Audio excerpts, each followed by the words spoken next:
If you want to support Tuck's Drip, the first and only time you'll ever hear that on this podcast, and all the content we put out, you should head over to our Patreon, patreon.com/CMDTower. One of the perks is that we do announce, no matter what tier you're on, when you join the community. So we want to do a big shout out to Marcos Ramirez. He joined about a few weeks ago, but it was December-thon, or Toyota-thon. It's December. Oh, December, right. So during December, all the episodes were pre-recorded, so we couldn't do any patron announcements. But Marcos, super appreciate you joining the community, man. Welcome. It's great to have you. Definitely you should get into the Quarantine Battlegrounds and try to get some games in. But yeah, guys, even joining for $1 a month and getting access to the Discord gets us to our patron goals that we're aiming for, which is to get to 50 patrons and be able to start having you guys on every single month with Brews and Builds. But if you can't do that, or you're curious about what other benefits there are, there's a ton of them. There's a lot of stuff. We've actually refreshed a lot of our benefits in the month of December. So to give you guys a little perspective of what's available and what's new, here it is. So something that we've actually added to our Patron Rewards for our entry-level patron, of course, you get entered in for the deck therapy, the character voice work for Brews and Builds, and one of the new things we've created, and guys, you can thank Dana Roach over at EDH Retcast and CMDR Central for this, we have created a new reward called the Collective Diagnosis. Ooh. So this is a patron-driven episode where we're going to give you guys a mechanic, a legendary creature, a random magic thing, and we're going to pick 10 random patrons in the group every 3 months, and you guys will have the option of either writing a 1 paragraph about a card and why you think that card should be talked about in relation to that thing that we gave you, or super exciting, as long as you have a setup that you can do it with, you'll be able to record your own audio and actually be able to say it to the community, and then me and Tuck will listen to your guys' responses, and then in the same recording be able to respond back and say if we agree or disagree in our thoughts on your position of that card. Very, very exciting. Yeah, that's awesome. Definitely something we're really just trying to supplement to our community. Now, the other thing that we have added is actually on our top tier. So this is the Storm Count 1 tier. And what we've added to this is that you, a random patron, will get a guest spot on Brews and Builds every 3rd month. So every 3 months, Tuck and I will pick a random patron in our top tier and go ahead and actually have you on and record with us a deck on your Brews and Builds. And we'll even give you the choice. Awesome. Classic episode, chaos draft, theory crafting. It's completely up to you, but that is another thing that we have added in to kick off 2022. Awesome. What a great, we can't wait to have some people on every 3 months, and then hopefully that will slowly coincide to every month. Yeah, that'll be super pumped. Great intro. And of course, guys, we do have a referral program. So, Marcus, this is like 3-4 weeks late, but if someone referred you, let us know. But, whenever you guys join, please message us on Patreon to let us know if someone did refer you to the community. It could be like King Richard. It could be like Lemony Lennings. It just kind of depends on who's out there. Just let us know. And depending on the tier that you signed up for, we're going to reward them for growing that community. Now, it'd be remiss if we didn't mention our amazing store with our merch, cmdtower.com/merch. Of course, this being January 2022, we do have our Jund holiday sweaters out there. Yes, the holiday season is kind of coming to an end, but it's a great time to pick up one of these 100% combed cotton sweaters. They're amazing quality. Of course, you have the CMD Tower Cruise art on there. You got hops, grains, and yeast. It's very Brews and Builds themed. Very, very awesome. And I believe by this point, we'll probably have our new foil Brews and Blues. Brews and Blues. I'm talking Brews and Builds playmat. It's awesome. Marketing Ross actually took the art he did from our tokens, turned them into a constellation theme. Very much Theros Beyond Death feel. And created this great Brews and Builds for grains, hop, yeast, bottle capping art for the middle. Well, you know what? I went and hit up the print supplier, and they actually made that middle section foil. So if you've ever wanted a stitched playmat that's foil for only like $25, head over to our store and order those things up, because just like everything we do, once we run out, we're done with that and we're moving on to the next design and the next idea. And of course, if you can't support us financially, whether it's through our merch sales, whether it's through the website and the Patron, just share the content you're watching and listening to, because every little bit of interaction from the collective does help. And we would be remiss if we didn't do a plug for our great audio and video producer @_tcoats on Twitter. He's all over YouTube. He's all over the Commander community. He does great work for the channel, but he can never improve if you don't let us know. So if you guys have ideas or suggestions or things you'd like to see, be sure to hit him up on Twitter so that way he can try to implement it. So Brews and Builds is our deck tech series. Since we conquered the path to 32 and the 12 themes of EDH decks, we moved on to a segment called Say Yes to the Deck. This will comprise of one of our hosts, today being BigTuck, building a deck online specifically geared towards the playstyle for the other, aka myself, but still challenging how they play EDH. At the end, we will see if they say yes to the deck, but of course, and the heart of Brews and Builds is still here, so we describe the brewing of the deck similar to how beer is brewed. So we broke it down to 4 different categories. Of course, we have shenanigans. These could be pet card synergies, maybe all through the brood, question mark, that are just kind of fun. We call that spice. And not every beer has them, but the spices and other additives help separate a normal stock beer from a specialty one. It could be the pepper that turns a stout into a jalapeno stout, or the addition of blended grapes that turn a Riesling into a white blend. Nailed it. Not every deck has something that makes it pop, but if it does, is where we talk about it. And then to wrap up the episode, we have a bottle capping. These are going to be the deck's recipients, today myself, recommendations to the deck that are going to be under $5, under $50, and a no-budget recommendation. We just can't talk about mana-only lands. Head over to the spice, and I'll kick this off, because we actually have some diversity here. And I'm going to pick a card that's going to shock Tuck, because it has double X in its activation cost. And I hate double X cards. But let's just say I have a folio of fancies. This card's bonkers. Colorless blue artifact from the trash set. It's a rare, 73 cents. Players have no max hand size, XX tap, which means if you do X for 1, X for 1, it's 1. Each player draws X cards. 2 colorless blue, tap. Each opponent puts a number of cards equal to the number of cards in their hand from the top of their library into their graveyard. So this actually, Tuck, I don't know if you did this on purpose, but this is actual spice for me because, yeah, it draws everyone cards, so it does kind of fit the theme of the deck of Group Hug. But that second ability is something that I really like doing, having people mill and get that accidental. And hey, if I'm making everyone draw like 6, 7, 8 cards a rotation, hey, let's do a little 3 mana. Let's have each of you guys put the top 8. Right. Or top 10, or I'm playing a Xerus person, top 20 into your graveyard. Right. Great. That's exactly why I have it in here. It's only a spice because I don't think I run anything. If I ran a bunch of cards of like no players have maximum hand sizes and all that like rigmaroles, it's probably somewhere else. But the fact that you have to pay mana into it and it's an incidental, perfect spice card. This card's done work for me in a lot of decks I run it in, like Nekuzar. Oh wait, I'm sorry, I'm a fucking idiot. It literally says players have no maximum hand size on the card. Yeah. I always forget that. I always forget that when I play this because I'm so excited about people drawing cards. And guys, I shouldn't have to be mentioned, but it's worth pointing out the second ability, actually all the abilities, but the second one most importantly, doesn't state do this only on your turn or only at sorcery speed. Yeah. You can do it whenever you want. So a lot of people like to get cute. On my turn, I'm going to Blue Seth Zenith for 30. And I'm going to try to win the game right now. Okay, let that resolve. Oh, you've done your next spell? I actually mill 30. How about that instead? Yep, exactly. Yeah, at the end of again, you no one can attack you. You're safe. You have your mana untapped. Yep. Everyone draws. Everyone mills. So good. I'm glad you like it. All right, Tuck, wrap us out your spice package. I think a lot of people would call this card unplayable. And I think I would be one of them as well. I'm pretty sure this is probably going to get cut.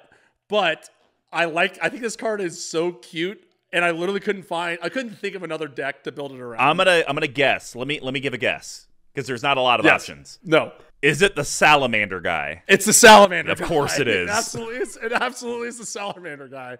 Gore Moldrake, Amphimiologist. Colorless and Civic, that's a blue and a green. What else costs that exact same cost? Oko. Are they equal in power? This is clearly much better. Legendary Creature Human Scout, that's a 3/2 for 9 cents. Maybe a bottom out of a rare. You and permanents you control have protections from salamanders. At the beginning of your end step, each player who controls the fewest creatures creates a 4/3 blue salamander warrior creature token. And there is some text here read by Ailey, High Priestess of the Eternal Pilgrims, Alanis Morissette. Hold on. The day of reckoning is coming. Knowledge of the infant maybe early refuge. You were perfect until you got to a word you didn't know how to pronounce. I was like, wait, what? Amphin? So this is probably the spiciest, the sweatiest, spiciest spice card of all time that we've ever discussed on this podcast. I'd wager to guess that there's a lot of times where this literally doesn't do anything. It creates 1/4/3 for an opponent. But that 4/3 can attack you, and it does play into cards like Angel's Trumpets after a board wipe. If you play this, the people may start getting some salamanders, but it's a cute card that I literally can't think of another deck it goes in, so here we are. It gives something away, it gives something away, it gives something away, it gives something away. You know what would be a really fun build? Actually build a Gore Moldrak deck, but the whole deck is changelings and making sure like cards like Conspiracy and things like that, where you make everything salamanders all the time. And then you play cards like Painter Servant, and then make everything like green or blue, and then get all of your stuff protection from green or blue. So literally, you are just one-sided, protected from literally everything. Salamanders, blue things, and then your opponents just have to deal with it. That would be hilarious. I'd be here for that. Wait, is this card good? Wait, is this card amazing? I mean, you don't have any of the cards to support it, but if you could figure out how to make everything salamanders, and then on top of that, Tuck, another fun thing would be to take your big salamanders, like the one changeling that's like an XX, and then give that away to people. Oh, Chameleon Colossus? Yeah. Give everyone all these disgusting salamanders that they can only hurt each other with. So sweaty. Sweaty. Hey, so sweaty, but it's spicy too. I just had to put it in just because I thought it'd be fun. Yep, and I just thought of it. If you were going to alternate art this deck, Gore Moldrak, you would get done as Splinter, and your Salamander Warrior tokens would be the Ninja Turtles. Oh, adds the Ninja Turtles? Sure, like it. Because they're not going to hurt the Master. They're not going to hurt us. No, they're not going to go back. All right, guys. Well, that's going to wrap up the spice package, and then we're going to head over to the bottle capping. And as a reminder, these are BigTuck's and I's cuts and adds. Scratch that, because Tuck built this. F that dude. I'm the one cutting and adding stuff. For under 5, under 50, no budget.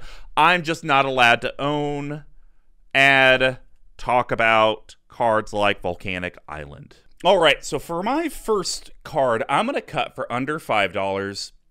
And this card is a perfect group hug protection type card. It's just, for me, it's a redundant ghostly prison that's more vulnerable to removal. I'm going to be cutting Bard, Steward of Argive. Oh, sure, yep. 2 colorless, white. It's for 40 cents. Legendary creature, human soldier. It's an uncommon. It's a 2/4. It has vigilance, and creatures can't attack me or planeswalkers I control unless their controller pays 1 for each of those creatures. I believe if this deck was running, let's just say 10 planeswalkers or more, I'd probably still leave it in, because Ghostly Prison and Propaganda don't protect them. Yeah. But in the current build, we are sitting at 2. Literally 2, yeah. And I was going to say, it totally makes sense. I would even argue if you had 5, that might be even an argument for it, because it's just another blocking effect to it. But that totally makes sense. You don't need every single one of these abilities in the deck, especially when they're stapled to a creature that is within Lightning Bolt and Shock range. Both of them. Exactly. So the card I want to add, you can pick up for about $2, between 2 and 3.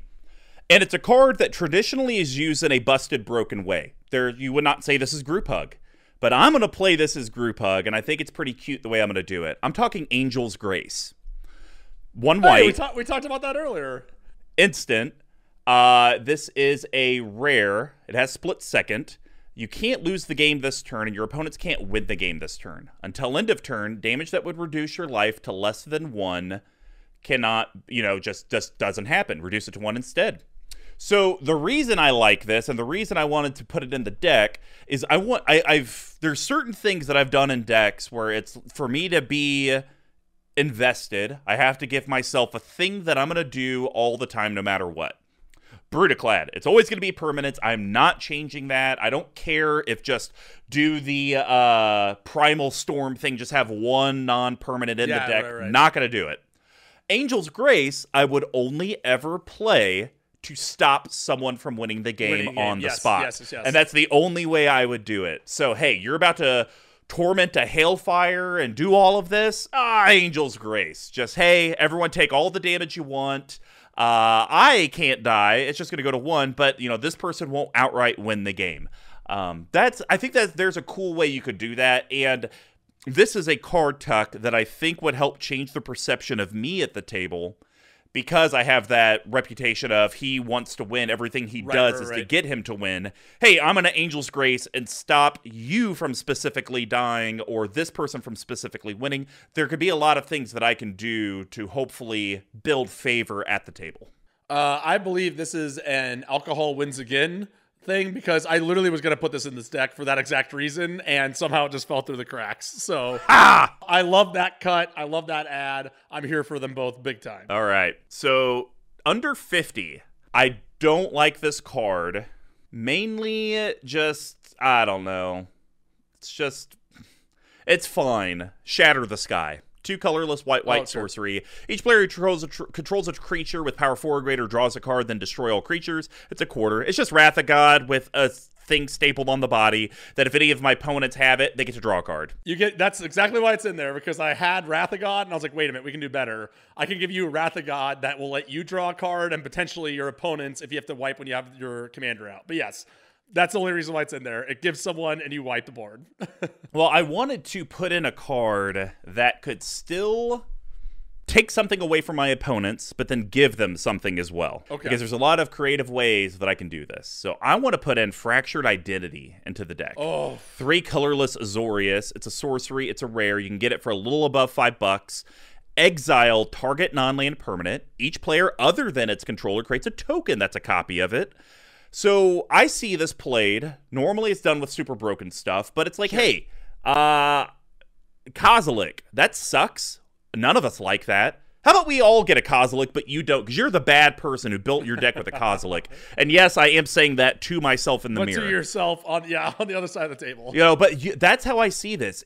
You save it because it is 5 mana. It's a sorcery, so it's going to be slow, but you save it for that disgusting, oppressive omniscience. Vorinclex, Kozilek, Sheoldred, everyone has a thing like that in their deck that's just not fun. And what better way to exile it, get it the hell out of the game, and then on top of that, your opponents are going to get a copy? That's pretty powerful stuff. Yeah. Also, for a pittance of 9 mana, you can give everyone a Phelddagrif, and now they can give you stuff in return. It's perfect. Only if they have the colors. That's their problem. That's their problem. You just put in Yavimaya, Cradle of whatever, and then everyone can just give it Trample and give everyone else 1/1 green hippos. There we go. I do like Fractured Identity. I think it's cute. This card used to be like $11, which I would not pay for it, but I think $5 for how completely overpowering it can turn a game. I think it's well worth it on that front. Yeah, and it does feed into this group hug idea. So I'm okay spending $5 on a card that, you know what, I could even use it at points of the game of, hey, it looks like everyone could ramp. Let's do it on Wood Elves. Let's all go get some. Let's all go get some lands. Absolutely. Veteran Explorer on your own if you need to. Yep. So we talked about it earlier. No budget. I'm cutting Divine Intervention. I can't even blame you for this. Not only can I not blame you, if you didn't cut it, that would have been the like, what? Like, what? Yeah, it's just for, how about this? If it was how about this? 5 mana, $250, we could talk. 8 mana, 50 cents, we can talk. 8 mana and $250? No. Oh, and by the way, how about this? $250, 8 mana, and I win the game? Let's talk about it. $250, 8 mana, nobody wins. Absolutely not. 2 turns later, assuming that no yes, one at there this we point go. has any sort of bird wipe. I get it. I knew as soon as I put it in here, I like really built this deck around that card, if I'm going to be honest with you. Like, there's a lot of ways to tutor up enchantments and that sort of thing. But I knew for a fact as soon as I put this in here, it's like, this is gone. Like, this deck, this doesn't even matter. Well, I wanted to put a card in the deck that will really confuse people. Because if I built this, I would not put in Labman. I would not put in Jace, Wielder of Mysteries. I would not put in Thassa's Oracle. But I would put in a Leveler for 5 mana, artifact creature. 10/10, when Leveler comes into play, remove your library from the game, so exile your entire library. Oh, I see what's going on. So, here's the little rigmarole, is we're drawing lots of cards throughout the game. I mean, we're doing that for everyone. And in one turn, you can win. Because by the point that you're going to want to do this, you'll be able to easily do 10 mana. You may even have your Title Barracuda out there, so no one can respond. Make everyone exile all their library. You exile your library, played Fractured Identity. On this, it exiles. All of your opponents get one. All of their libraries get removed. You pass the turn. Oh, you go to draw and lose. You go to draw and lose. You go to draw and lose. And the reason I think it's fine to do this is because I do have to exile my library first. And at any point, someone could interrupt me and say, hey, Mr. Combo, draw a card. Yep. And then I lose. And then I lose. Brainstorm. Merry Christmas. I love it. I think you had made mention of this to me at some point, but I think it was the day before we drank 400 beers, or I did at least. So yes, I'm here for it. The only thing I don't love about this is I wish it was like $400, but it's not. It's 50 cents. Is that this card doesn't really do a ton without anything else. Correct. That is my only criticism of adding it in, is just that. But if you're putting in Fractured Identity, I think this makes sense to cut another card for this, just so that you can do the two thing rigmarole, right? Well, and I look at it, and not to cut you off, Tuck, but Divine Intervention, 8 mana, 2 turns, tie the game. Leveler, 5 mana, maybe win the game there. Yeah. I think that's where it's like for 50 cents, $250, 8 mana, 5 mana, win the game, tie the game. They both, to me, are fringy. How do I make this work? But at least one of them, it's like, either, damn it, I'm either losing or y'all are losing. It's not this, well, I guess it's a tie? So did we just waste the last 2.5 hours? I've never been in a game that ties, so I don't know how people feel about it. I did it once by accident, and everyone was just like, wait, what? I was like, oh, okay. I did it with Nekazar, I think, by accident one time. Like, everyone drew at the same time, because then the spell resolves, everyone draws, but then I accidentally killed myself and the 2 other people that were still in the game.